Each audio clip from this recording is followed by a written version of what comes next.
Bloxburg has responded to the feedback from the community on the new UI update and is now letting you guys vote on the phone's design, so let's take a look.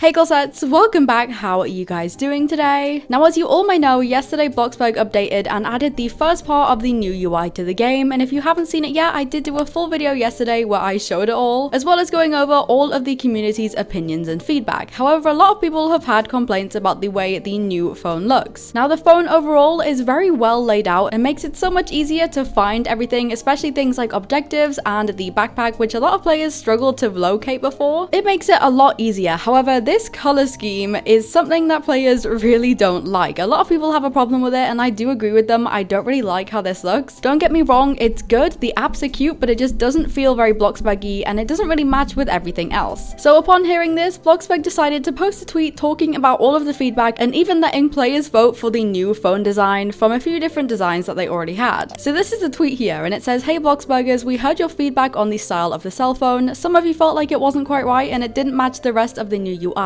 We see where you're coming from, and after a couple of internal discussions, we put together a few mock-ups, and we'd love to hear what you think would suit Bloxburg best." And then we have an important part. Keep in mind that these are just mock-ups, the colors aren't final, and the app shown may be different from what's currently in-game. Image in the comments. Then we have option 1, option 2, option 3. Option 2 is currently winning. My personal favorites are option 2 and option 3, but this is what we're talking about here. So this is the 3 options. Option 1 is literally just the one we have now, so everything looks the same. Option 2 has a different background, and also the apps are edited. So if you watched my last video, I included this thing I edited where I made the icons solid white instead of kind of faded. I made a few changes to the brightness, and if you actually look, this is incredibly similar. So the icons are now solid white, which matches the rest of the UI a lot better than having like the kind of faded look at the bottom. The colors are kind of simpler and brighter, and it's very much more matchy to the rest of the UI style, with a really cute blue background as well, which obviously matches the blue from the game's logo. And then option 3 is basically the same thing, but it has a different background, a plain background instead. Now, the reason I voted option 3 is because I think this could look amazing with a plainer background if they kind of edited the colors a little bit, maybe added a tiny bit of kind of shading on the background and also edited the colors on the app, so maybe we had like a red one and they stood out a bit more. I think that would look the best. They did say here that in the future they are looking to make it so you can change the color of things as well, but I think this one, option 3, with a bit of tweaking would work the best, especially because it would match everything else. I do love option 2. I love the background. However, I think for kind of like all of the players in the game in general, option 3 just looks a lot more clean and matches with the rest of the UI. And it's a very close vote, honestly, but option 2 is winning. Oh my gosh, my mouse. Option 2 is winning by at least 10%. They did actually post a third part to this too, which says, "Following this, we also saw your feedback about other parts of the UI. Thank you for sharing your thoughts with us." And then they went through a few of the things that they'd noticed people had said the most, like UI feeling too big. "We hear you. We would love to let you scale the UI, but right now we're waiting on a few things from Roblox before we can make that happen. Changing your cell phone wallpaper, that's something we're planning to add in the future. It's definitely on our list. Work shift earnings not showing properly. It's a bug and our team is already working on getting it fixed. Sound effects being too loud. We're adjusting some of the audios that felt a bit too loud or distracting to the players. Daily objectives, the top bar is planned to show more than just daily objectives, being an important feature in our new UI, but we will keep reading your feedback as it further develops. UI transparency, will eventually implement a transparency slider that will be tied into the client settings." So they are working on a lot of things that players have been saying. They have been planning to kind of add and adjust those anyways, but it's really good to see them actually verbalizing it instead of just, you know, reading the feedback in the background and not really letting us know that it had been read, if that makes sense. They always read and take feedback into consideration, but it's great to see them actually post a post about it saying like, "We've read it all," just so people know that they are kind of looking into it as well. But I think the new phone options are really good. Let me know which one you want to pick down below. I really like option 3. I'm also gonna link the tweet so you guys can go and vote if you don't have a link to it. But that's pretty much all for this video. I just wanted to give you guys a little update, and I will see you all later, hopefully tomorrow, for a video about the map revamp, which will be really cool. But I love you all so much, glossettes. XOXO, Glossy Girl.